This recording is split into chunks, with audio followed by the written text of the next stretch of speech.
দেখুন বন্ধুরা, আজকে জিভে পানি চলে আসা জিনিস করব। পাপড়ি চাট বানাবো। আপনারা প্রথম থেকে শেষ পর্যন্ত দেখবেন আমি কীভাবে পাপড়ি চাট বানাই। আপনারা দেখতে থাকুন। আটার ময়ামটা করে নেব। সাদা তেল দিয়ে দেবো।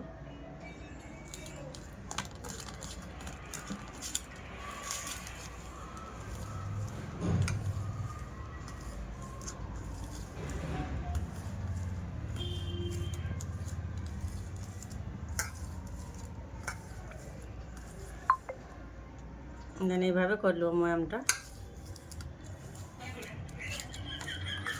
অল্প অল্প পানি দিয়ে মেখে নেব।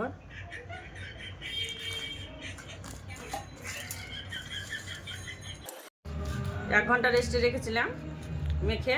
দেখুন নরম হয়ে গেছে, বেলে নেব।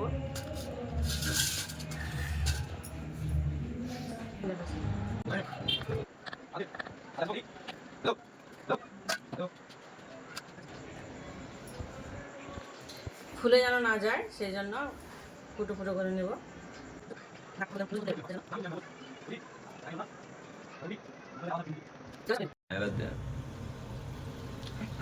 সব ভেজে নেব এইভাবে।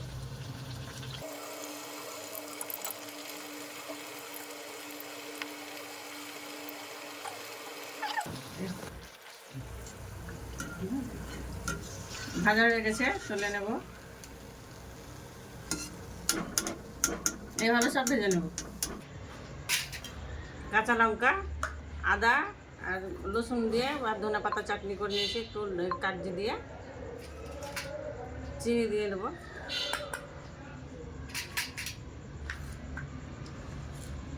লবণ দিয়ে দেবো, একটু একটু বিট লবণ। চিনি গুঁড়ো করে নিয়েছি, দিয়ে দেবো চাটনি করার জন্য।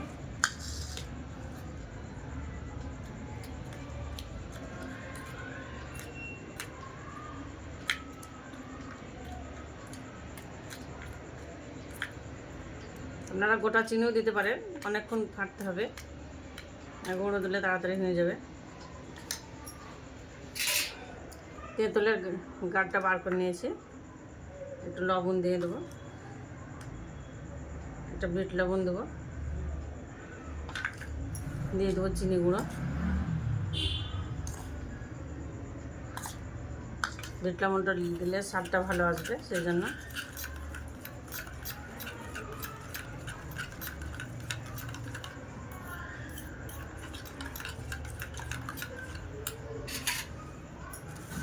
টক দই নিয়েছি,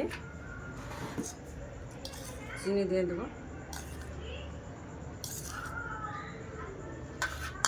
ফেটে নেব।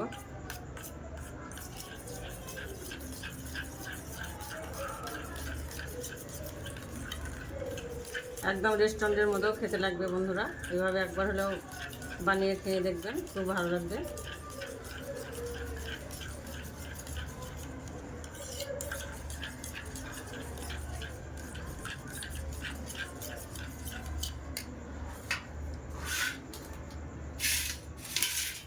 এখানে আলুটা সিদ্ধ করে নিয়েছি।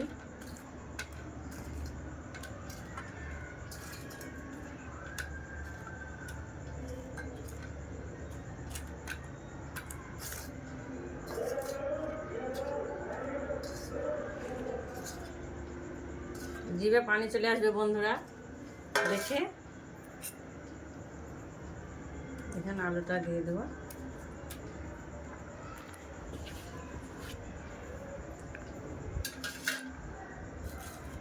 দিয়ে দেবো ঝুড়ি ভাজা। এটা অবশ্যই দেবেন আপনারা, ঝুড়ি ভাজা না হলে অসম্পূর্ণ পাপড়ি চাটটা।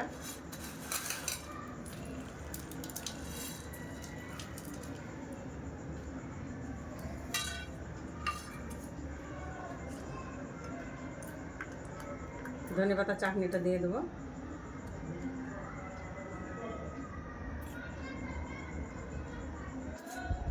ক্যামেরা করতে করতে দেখতে আসছে।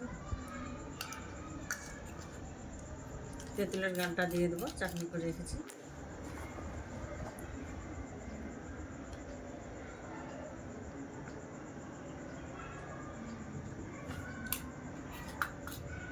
টক দইটা দিয়ে দেবো।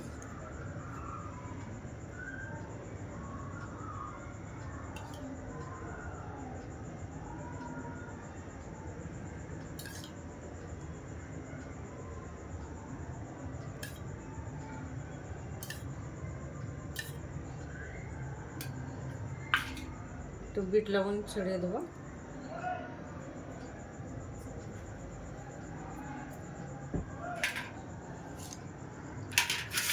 দেখুন বন্ধুরা, একদম রেস্টুরেন্টের মতো হয়ে গেছে পাপড়ি চাটটা। এভাবে আপনারা একবার হলে বাড়িতে বানিয়ে খাবেন, দেখবেন খুব ভালো লাগবে। আর আমার চ্যানেল